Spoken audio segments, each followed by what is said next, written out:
Okay, let's try this again. All right, I'm going to send this to Blake again. Poor Blake, he was standing at the door and y'all were all crowding him. He probably got scared. Okay. You know how nerve-wracking this is? You know how sweaty I am under this jacket? Just waiting to see if I can figure out the technology to let... Okay, stop sending requests to be in this live video if you're not Blake Shelton. It crowds the door, and I'm not letting you in. This is so wacky, right? That we can just do this, and that Blake's on the farm. And thanks, Walker. I do feel a little sweaty, though. I'm not gonna lie, a little sweaty under here. That's why I got this on. I brought my guitar for no reason other than I just wanted you to see that, oh, I got him this time. Here he comes! It's happening! I feel like I caught a fish or something. Like I just kept throwing it out there. And now it actually says, waiting for Blake Shelton. I feel like we should play something like Old Red. There it is. Thank you. Oh my God. So sorry that took so long. I need to learn how to run Instagram before they give me a job like this. Shane, you suck worse at this than I do. It's terrible. I'm so sweaty because everybody was just like, Hey. Where's Blake? Where's Blake? Where's Blake? And everybody else was trying to get in the room at the same time. And I'm like, let the man through. It was almost worth it to see you struggle through that. And to try to read and see if you were coming up and try to maintain my, like, somewhat, like I knew what was going on. How are you? I'm good, man. I'm out here in Oklahoma, and I've been here since I need to look and see exactly when it is, like May the, I don't know, 12th or 13th. Well, I hope it wasn't May the 12th of last year. I have been, look at my hat, I have been drinking today. Hey. But March the 12th, whenever I canceled the tour date that we were doing in Omaha, we canceled it about noon or 1 o'clock or something. And Gwen and I came straight to the ranch and got the rest of the family here. And we've been on lockdown ever since. And now we're proceeding to burn things that we can find around the house just to clean it up. So I love it's like that's what it's come to. We're just burning shit. That's right. That's right. So you made me think of something when you were talking about the shows being canceled and stuff like that. What has that been like? Like to be out there knowing you had all this stuff in motion and not knowing when you're going to get to go back.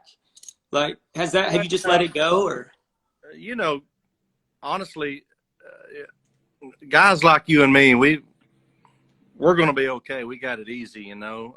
So to cancel a tour it's expensive. I mean, there's no way around it, but I can absorb that. And I just hated it for people who had not bought tickets to the show because, you know, they'll get refunded or whatever they need for that. But at the same time, they probably had bought plane tickets or they had hotel rooms booked. They had that, you know, and it's one of those things that the list goes on, things that you can't imagine that, you know, hit people as far as the tour goes, you know, but you know, it's, that's the least of our work. You know, at some point I missed it, from a selfish standpoint, but, you know, get to do things like this. This is, you know, you and I, as long as we've known each other, we haven't had a lot of like conversations, you know. I figured that was probably on purpose, on your end. Every time you see me coming, you go the other direction. I just get scared, mostly because I get so enamored with Gwen. I do too. I see that. We all see that. Yeah. So first of all, I just want to say, separate from what we're here talking about, the voice, just, you know, I was just telling somebody, and a lot of people don't know this, but when songwriters write a song and you get it in the hands of someone like Blake and Gwen, you don't always know that just because they put it out and just because it goes to the radio, that doesn't mean that they're out there waving the flag. Man, I have never had a song that has been so pushed and so believed in by the artist as nobody but you. Everything you guys have done, I just want to tell you thank you from Ross and Josh and I.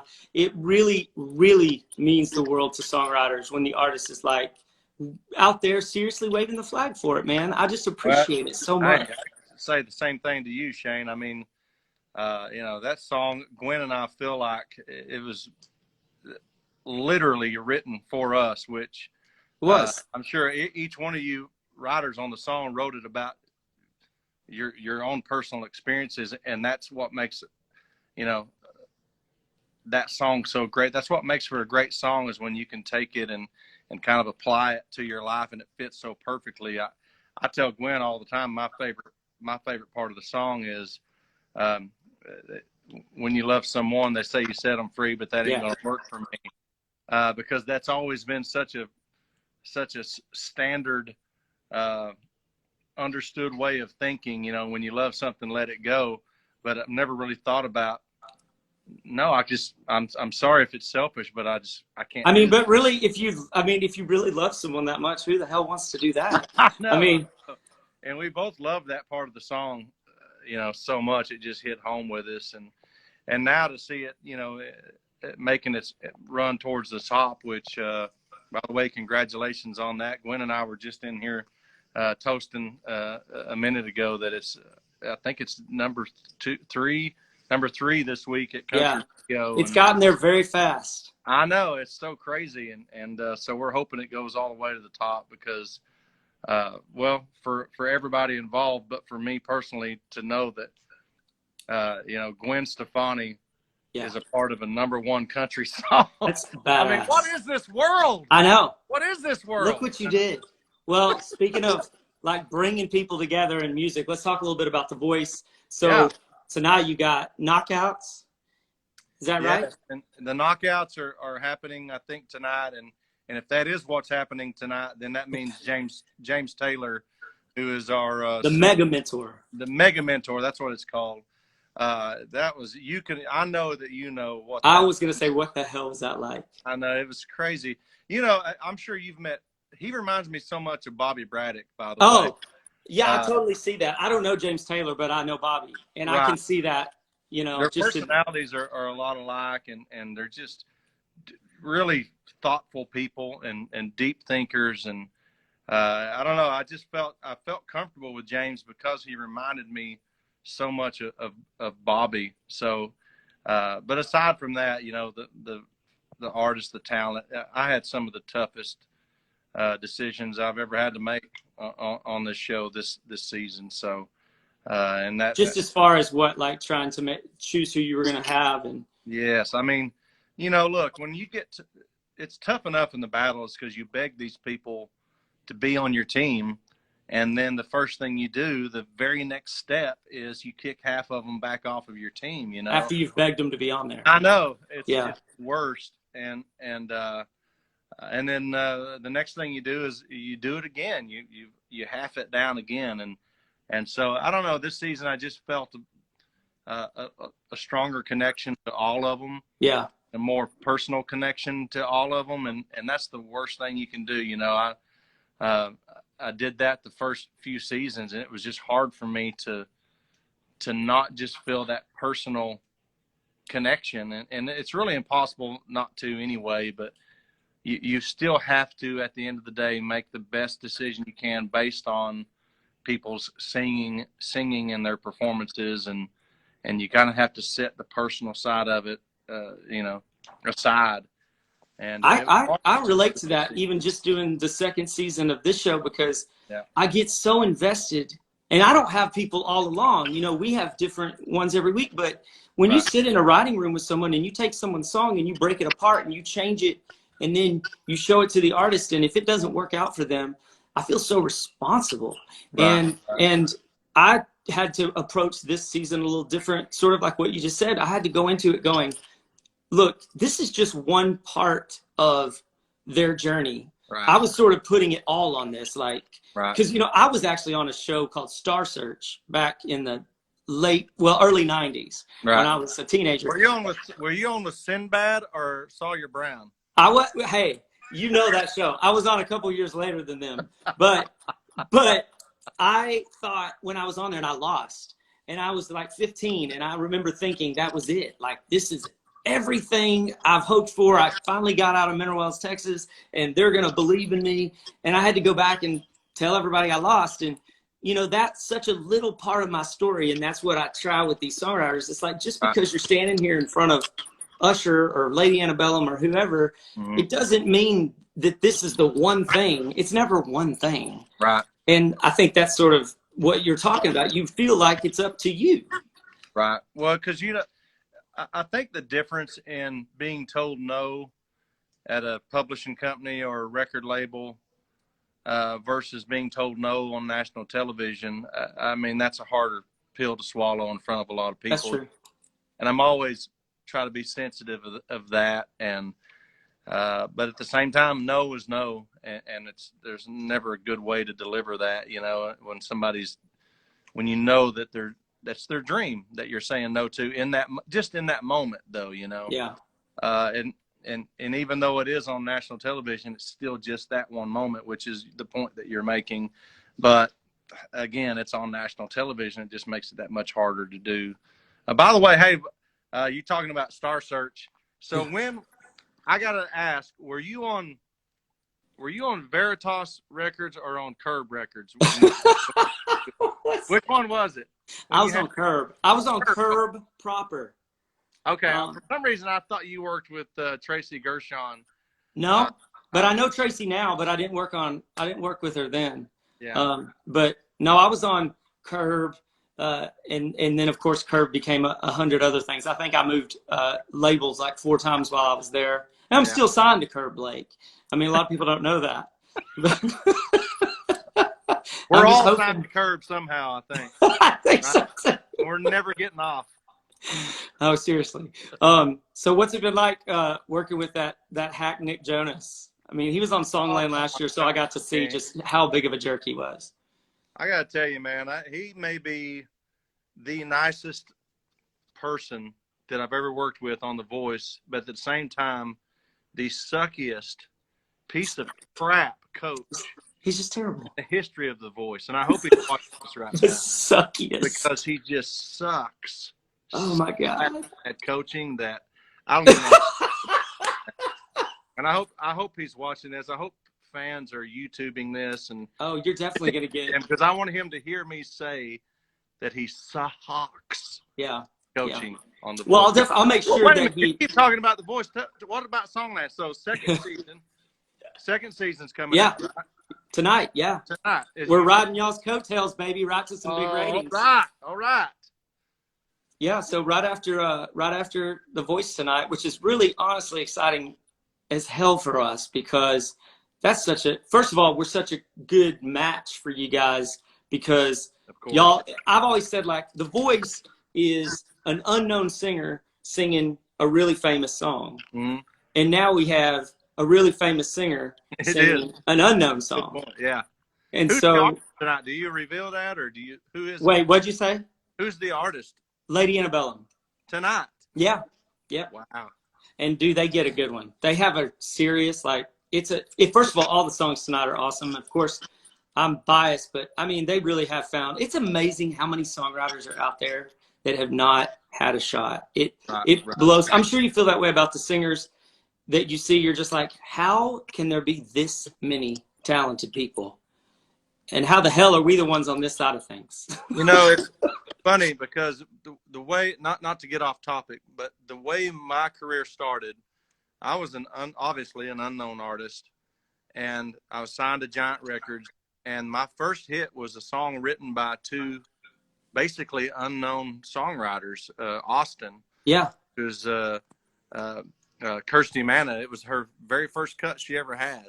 I didn't realize that you were on Giant. I don't remember that. I know. I started out on Giant, and they closed literally the week the single came out. They closed, and Warner Brothers took on the project. So as far as publicly, I've always been on Warner, but I was signed to Giant for 3 or 4 years before they ever released a song. But anyway, to your point, these songwriters incredible talent. They just had never had that shot. They never had the in to get a song listened to, you know, Yeah. and it just, so that's what's great about your show is, you know, so many talented people just don't know how Where to go. approach, where to go, how to Yeah. approach it. How do you, what is the music industry? How do I get on the radio, you know? And it really, there really isn't a set way. And so when you find out there is an avenue like Songland, it's just such a great opportunity for people to get their big break, you know? I just like people seeing, I mean, you know, when I moved to Nashville, I was 19 and I wrote songs, but I didn't know that you could do that for a living. I thought, this was a long time ago when there wasn't as much attention on songwriters, but I just assumed that George Strait wrote all his songs, and that was the reason that he was a singer, and he's told those stories. And I always use George as a great example. You're a great example. I mean, you're a great songwriter, but you mostly record outside songs. Yeah. And the whole point is finding stuff that seems like it's coming from you. Mm-hmm. And, you know, for years, people just didn't know that people were actually able to do this for a living. And I didn't know. And shit, I didn't make a living for another 15 years at it after I got to Nashville. But that, I love that Songland, I mean, even people in my family will say to me, I never knew this is what you did. Like, I didn't know what writing songs means. Like, what? You're just coming up with songs and Blake Shelton just records them? I'm like, yeah, it's just that easy. Right. Of course. Yeah, you know,